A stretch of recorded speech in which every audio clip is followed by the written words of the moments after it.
Why are you bored with modern games? Why would you click on a game 20 years old? Why do you have fun when the game stays out of your way and lets you play in peace? Is that rice boiling over on the stove? We are going over the difference between toys and games, choose your own adventures versus play, and why trying to electrocute your friends is a bad idea.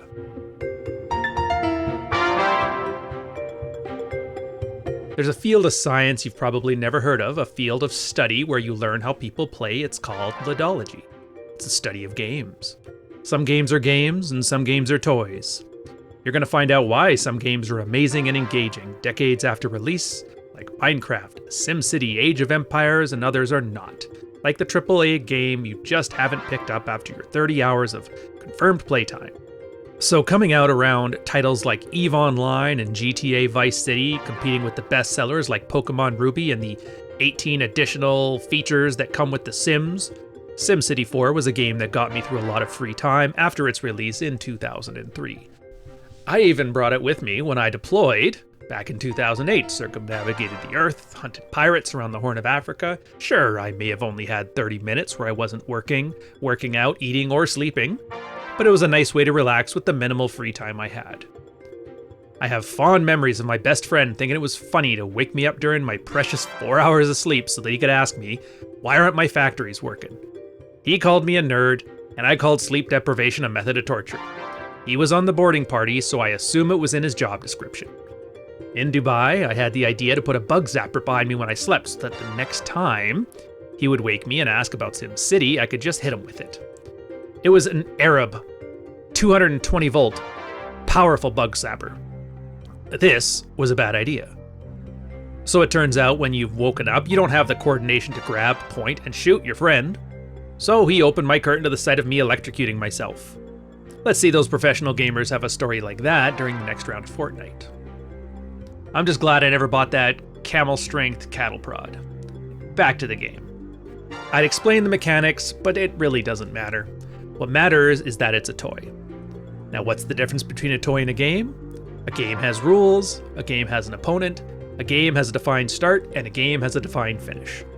A game is a form of play that is designed to walk you from a start point to a win point or a loss point. A toy, on the other hand, has none of these things, and all of these things. A toy has rules, but they're more constraints than rules. SimCity doesn't let you build spaceships. The buildings have to have road access, but other than that, the sky is the limit. And this is why toys are fun in a way that games never will be. Minecraft came out in 2011, and people are still playing it today. SimCity came out in 2003, and there are people who are still making mods for this game in April, May, June, July, and soon to be August 2023. That's the longevity a toy brings you. You have infinite ways of playing. If you want to make the largest population of the game that it'll allow, you go for it. If you want to make the coolest farming village, you can do that too. You can have hundreds of goals, challenges, restrictions, etc.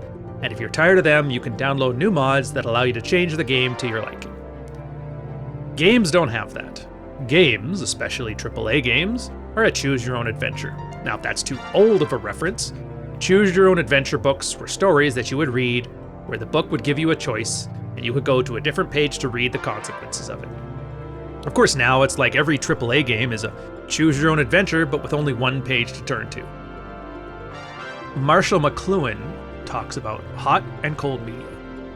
Hot media didn't need you to think, only to experience. Cold media required you to imagine, to visualize, to interpret. And the more creative you are, the more you resonate with a cold media. This is why I still play SimCity, 20 years later, and nobody plays Red Dead 2 online. So the way I like to play is the way that Linux people like to install an operating system. I like to build the entire system from the ground up. Different mods for greener terrain, bluer water. You can even take a real-life map and convert it to grayscale and use it to create a terrain-accurate region. I chose Hong Kong. Why? I remember spending hours on building it. Kowloon Walled City was cool, a British colony was cool, and the map had islands, mainlands, mountains, archipelagos, and everything else I could play with. The challenge was simple. Terraform as little as possible and work around the terrain I had been given. I would start the way people would start. Spread like wildfire, building agriculture, slowly developing regional populations, and from there, I would set aside large, large areas to create population centers, it would be a living document. A testament to somebody with too much free time on their hands, but in small increments. And that's why I like toys. Sure, you can play a game like Overwatch, but as soon as I turned it on, I committed myself to 30 minutes of uninterrupted gameplay. Now, I don't know about you, but I have work, I have a family, I have rice on the stove. I need something that I can pause, put away, pick back up, and not have lost. So if you ever wondered, why is it that games aren't fun for you anymore, this is probably your answer. You don't like games, maybe you never did, maybe you grew out of it, but toys are always fun. In a future video, I may get into the nuts and the bolts of the game, which is kind of a toy in and of itself. Walking somebody through the modding community would make your modern game Wikipedia enjoyer weep. It's not just downloading the mods, you're like a pharmacist who knows that the grapefruit mixed with certain medication will kill you, so you have to put the Z in the directory file name to keep the patient alive, but I don't want to bore you. You guys have fun. I'll catch you on the next one. Cheers.